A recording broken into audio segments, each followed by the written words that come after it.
Okay, so here's our final piece of revision for spoken language and social groups. And I thought I'd use this as an opportunity to go back and look at all the key terms we should examine when considering how people speak and how we group them into certain groups and how they identify with each group. So don't forget, things to look for. Topic, what's the conversation about?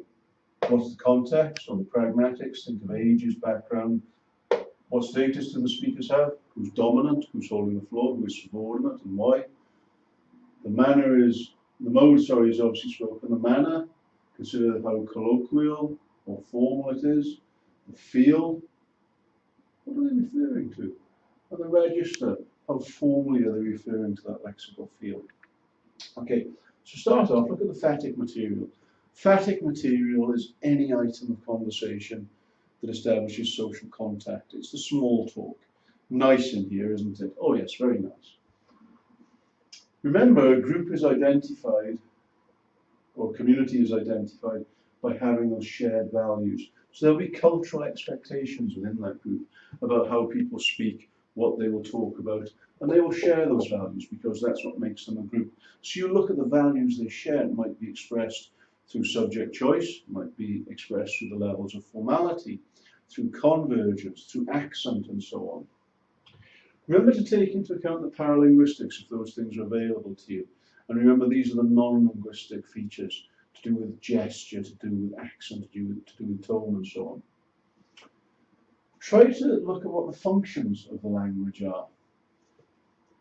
Is it referential, i.e., is information being conveyed?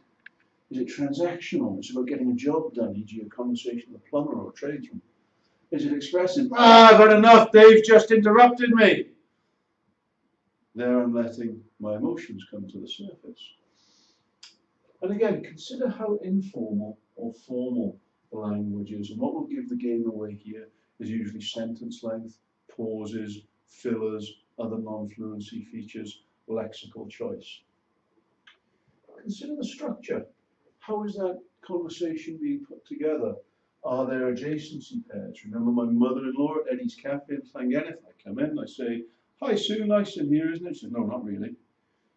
The adjacency pair should have been, "Hello Sue, nice in here, isn't it?" "Oh yes, very nice." But my mother-in-law kind of flummoxed me there because she didn't come up with the correct adjacency pair.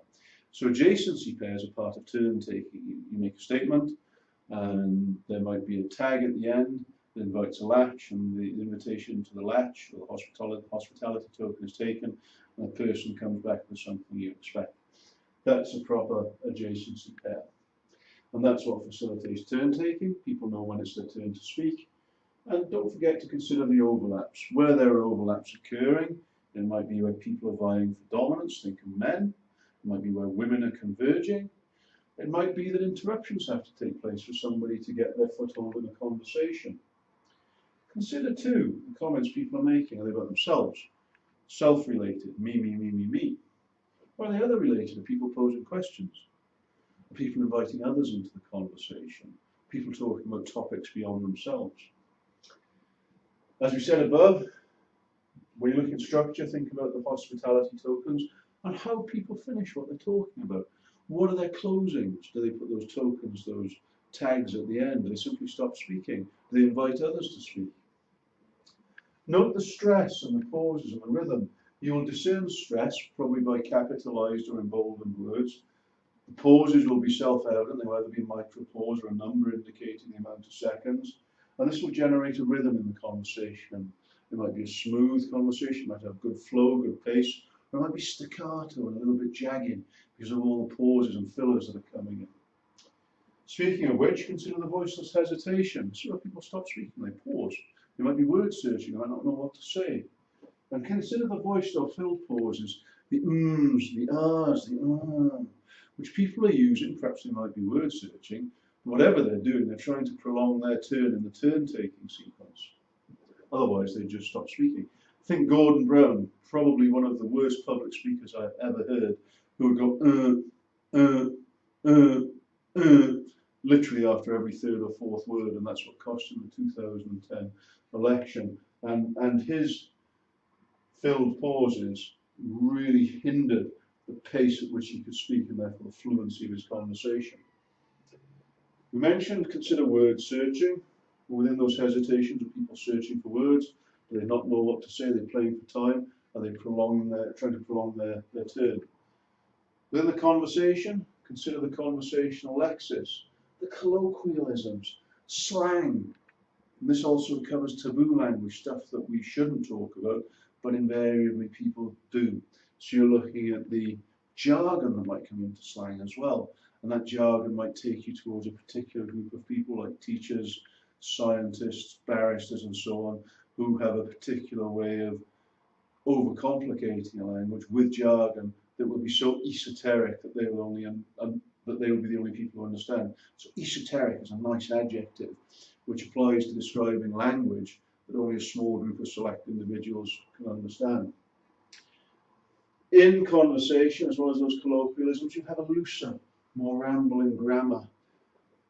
In general terms, people won't put the pauses where the full stops would normally be. When people speak, it's a much looser, much more rambling structure that doesn't obey the laws of grammar, such as we see when language is written down.